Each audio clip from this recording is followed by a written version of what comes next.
Hello అండి. ఈరోజు ఈ వీడియోలో మనం ఇంట్లోనే చాలా ఈజీగా పన్నీర్ మంచూరియా ఎలా ప్రిపేర్ చేసుకోవాలి ఏంటి అనేది నేను చూపిస్తానండి. ముందుగా దీనికోసం మనం ఇక్కడ 500 గ్రామ్స్ పన్నీర్ని తీసుకొని క్యూబ్స్ లాగా కట్ చేసుకున్నాను.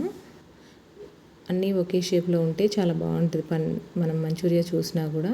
సో ఇక్కడ నేను క్యూబ్స్ మాదిరిగా కట్ చేసుకుంటున్నాను. ఈ విధంగా క్యూబ్స్ లాగా కట్ చేసుకొని మనం పక్కకు పెట్టేసుకోవాలి.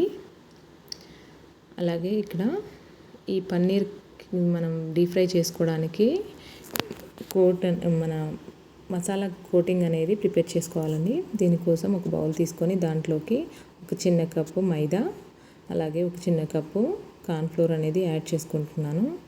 అలాగే మన రుచికి సరిపడా సాల్ట్, కారం, మిరియాల పొడి ఇవన్నీ వేసుకొని ఒకసారి బాగా కలుపుకోవాలి. అలాగే దీంట్లోకి కొద్దిగా వాటర్ యాడ్ చేసుకుంటూ కాస్త లిక్విడ్గా కలుపుకోవాలి. మన పన్నీర్కి ఈ లిక్విడ్ అనేది మంచిగా పట్టేలాగా కలుపుకోవాలి. మరీ లూజ్గా కలుపుకోకూడదు.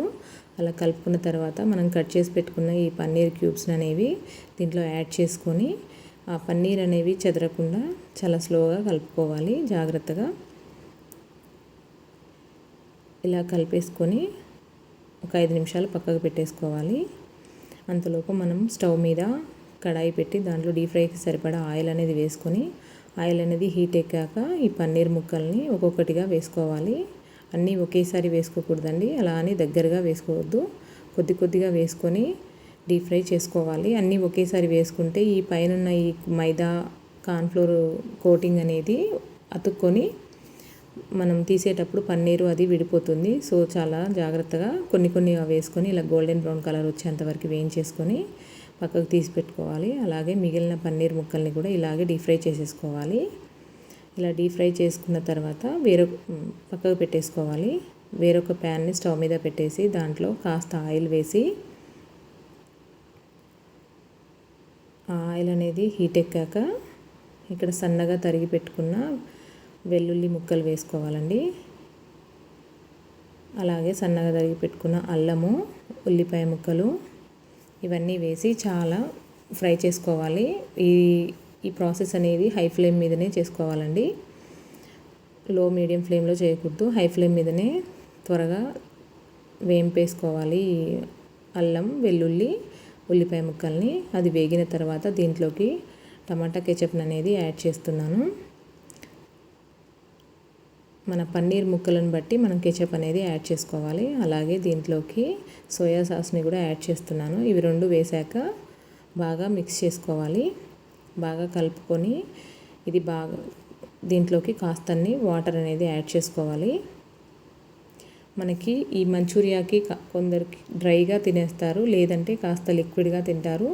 మన టేస్ట్కి తగినట్టుగా వాటర్ అనేవి యాడ్ చేసుకొని అది కాస్త మరిగిన తర్వాత దీంట్లోకి మన ఈ గ్రేవీ అనేది చిక్కగా కావడానికి కార్న్ఫ్లోర్ని ఒక బౌల్లోకి తీసుకొని ఒక 2 టేబుల్ స్పూన్ కార్న్ఫ్లోర్ని ఒక బౌల్లోకి తీసుకొని దాంట్లో వాటర్ అనేది యాడ్ చేసి ఈ విధంగా లంప్స్ అనేవి ఏవి లేకుండా కలుపుకొని మనం ఈ గ్రేవీలో యాడ్ చేసుకోవాలి. యాడ్ చేసుకున్న తర్వాత ఒక 1 మినిట్ అలా కలుపుతూ ఉండాలి. మన గ్రేవీ అనేది చిక్కగా అయిపోతుంది. చిక్కగా అయిన తర్వాత దీంట్లోకి మనం వేయించి పెట్టుకున్న పన్నీర్ ముక్కల్ని యాడ్ చేసుకోవాలి. యాడ్ చేసుకొని కలిపేసుకోవాలి. మనం ఇది చేసేంత వరకు ఫ్లేమ్ అనేది హై ఫ్లేమ్లోనే ఉండాలండి. ఇలా కలిపేసుకున్న తర్వాత ఆ ముక్కలు అనేవి కాస్త మెత్తబడతాయి. ఆ మెత్తబడిన తర్వాత దీంట్లోకి స్టవ్ ఆఫ్ చేసేసి సన్నగా తరిగి పెట్టుకున్న మన కాడ ముక్కల్ని వేసుకోవచ్చు. నేను ఇక్కడ ఉల్లిపాయ ముక్కల్ని వేసుకున్నానండి. అంతే, మన పన్నీర్ మంచూరియా అనేది రెడీ అయిపోయింది. ఇలా ఒక ప్లేట్లోకి సర్వ్ చేసుకున్నాను. ఇది ఎంతో జ్యూసీగా వస్తాయండి. మెత్తగా అయిపోతాయి మన పన్నీర్ ముక్కలు అనేవి కూడా. చాలా బాగుంటుంది టేస్ట్. మీరు కూడా ఒకసారి ట్రై చేయండి.